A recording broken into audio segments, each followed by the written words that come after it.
حضرت ابو الحسن رحمتullah تعالی علیہ حضرت معاذ ابن جبل رضی اللہ تعالیٰ عنہ کے پاس بیٹھا کرتے تھے. فرماتے ہیں ان سے جو پیار بڑھا تو پھر میرا مصلی سے بھی بڑھ گیا. تابعی ہیں. فرماتے ہیں صحابی رسول سے محبت ہوئی تو ذکر سے بھی ہو گئی, پھر درود شریف سے بھی ہو گئی. محبت ان سے بڑھی تو پھر اللہ نے مسجد کا پیار بھی بڑھا دیا.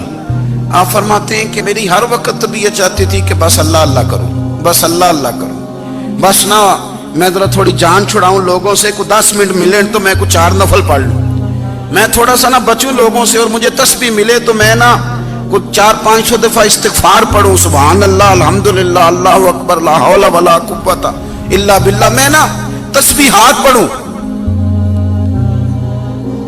فرماتے ہیں کہ بچے تھے گھر میں 6-7, غربت تھی, کام ملتا کوئی نہیں تھا, اور میں کام چور نہیں تھا, کام ڈھونڈتا تھا, پر اللہ کی قدرت کے کام نہیں ملتا تھا.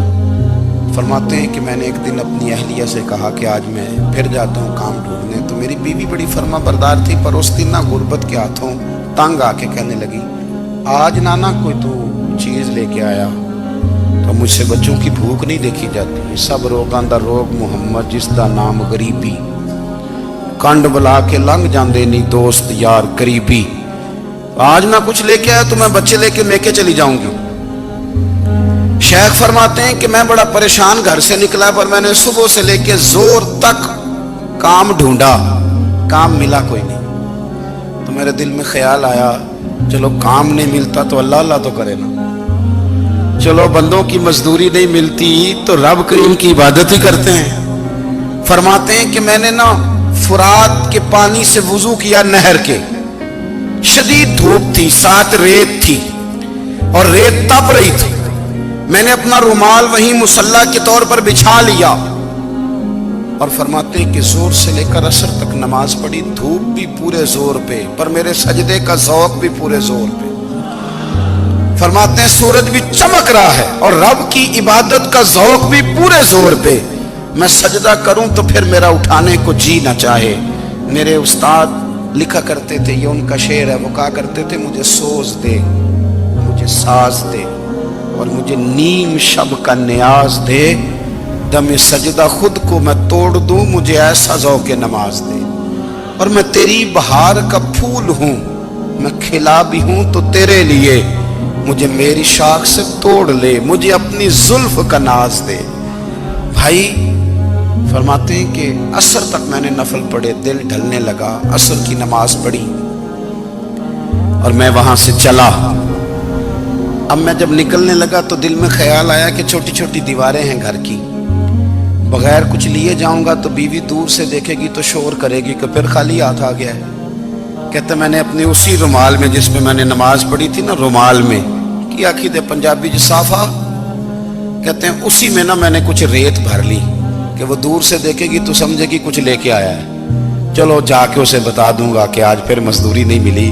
کہتے ہیں وہ ریت لے کر جب میں گھر میں گیا تو پہلے بیوی دروازے پہ کھڑی ہوتی تھی, پوچھتی تھی خالی ہاتھ آ گئے ہو, آج میں نے دیکھا تو ہے ہی کوئی نہیں. فرماتے ہیں میں اندر داخل ہوا, سلام لیے, کونے میں نے وہ رومال رکھ دیا اور میں نے آواز دی کہ بھلی مانس کہاں ہو. تو وہ کہنے لگی آپ منہ ہاتھ دھو لیں, میں روٹی لے کے آئی. میں نے کہا روٹی کہاں سے آ گئی, یہاں تو کئی دنوں کے فاقے, تو کئی دنوں کی غربت ہے, یہاں تو اس گھر میں تو فقیری ہے. فرماتے ہیں کہ وہ روٹی لے کے آئی اور اس وقت کی جو موجودہ نعمتیں تھیں, سمجھ لیں سلاد, اچار, ہر چیز ساتھ لائی. میں نے کہا کہ بچے کہاں گئے؟ کہنے لگی وہ کھانا کھا کے کھیلنے گئے, آپ کھانا کھا لیں آ جاتے. کھانا اس نے چن دیا. میں نے حیرت انگیز لہجے میں ساری نعمتیں اپنے دسترخوان پہ دیکھ کر کے بیوی سے پوچھا یہ کہاں سے آیا کھانا, بچوں کو تو نے کہاں سے کھانا کھلایا, یہ سارا کچھ کیسا ہے؟ کہنے لگی پتہ نہیں آج آپ کس کریم کی مزدوری کرنے چلے گئے تھے, پتہ نہیں کس کریم کی, میرے گھر میں تو اتنی نعمتیں آئی ہیں کہ مجھ سے سنبھالی نہیں جا رہی, اتنا اناج ہے, اتنا گندم ہے, کس کریم کے دروازے آج چلے گئے تھے. یہ کہتے کہتے وہ اٹھی اور اٹھ کر کے کہنے لگی پہلے بڑا کچھ آیا تھا, اب کیا لے آئے ہو؟ اور جا کر کے نا اس نے وہ ریت والا رومال کھولا, کہنے لگے میں تو لے کے آیا تھا ریت, تو میرے رب نے اسے بھی سونے اور ہیرے بنا دیا تھا.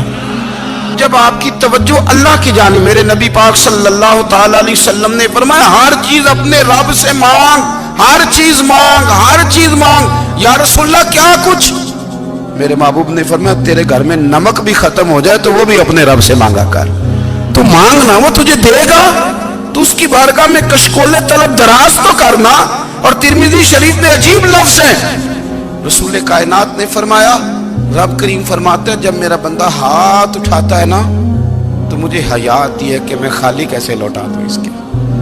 اتنے بڑے بادشاہ کی بارگاہ میں, او بھائی لوگوں سے عزتیں تلاش کرتے ہو تو وہ کیا تمہیں عزت دیں گے؟ وہ تو کل اچھا کہتے ہیں پرسوں برا کہنے لگ جاتے ہیں. لوگوں کے سامنے گڈ بک میں آنا چاہو گے تو وہ تو سویرے تمہارے بارے میں کچھ کہیں گے, شام کچھ اور کہیں گے. اپنی روحانی زندگی آباد کریں, اپنے مسلح کو وقت دیں, اور دنیا سے چھپ کر اس موبائل کو بند کر کے اور اپنے آپ سے بھی چھپ کے اور تنہا ہو کے چھپا کے سارا کچھ اپنے آنسو اپنے رب کی بارگاہ میں پیش کریں, اس کے حضور حاضری دیں. سنو نا ترمذی کی حدیث اور اسے یاد رکھنا. نبی پاک علیہ السلام نے فرمایا اپنے دکھ لوگوں کے سامنے نہ بیان کرنا, سیٹھوں نوابوں کو نہ بتاتے پھرنا, دنیا داروں کے سامنے جا کے نہ رونا کہ میں تکلیف میں ہوں. پر میں اگر دنیا داروں کو دکھ بتاؤ گے رب تمہیں کبھی غنی نہیں کرے گا. اور لوگ ہیں کہ الٹا مذاق اڑائیں گے. آپ کی جس سے بڑی پکی یاری ہے نا, پکی, وہ تب تک پکی ہے جب تک آپ نے 50,000 مانگا نہیں. اور جس وقت آپ نے کہہ دیا کہ میں مجبور ہوں میری مدد کر, تو پھر ختم ہو گئی دوستی. لوگوں کی تعلقات آپ کے ساتھ تب تک ہیں جب تک آپ ان سے کوئی ضرورت وابستہ نہیں کرتے. کریم محبوب فرمانے لگے بندوں کے سامنے دکھ نہ بیان کرنا, اللہ تجھے کبھی غنی نہیں کرے گا. تو اپنے دکھ اپنے رب کو بتا, تو دعائیں مانگ, تو اس کی بارگاہ میں حاضر ہو, تو اس کے حضور عرض کر. فرمایا اپنے دکھ اپنے رب کو بتا, وہ جلدی کرے یا دیر سے کرے تجھے ساری دنیا سے بے نیاز کر دے گا, تجھے کسی کا محتاج نہیں رہنے دے گا.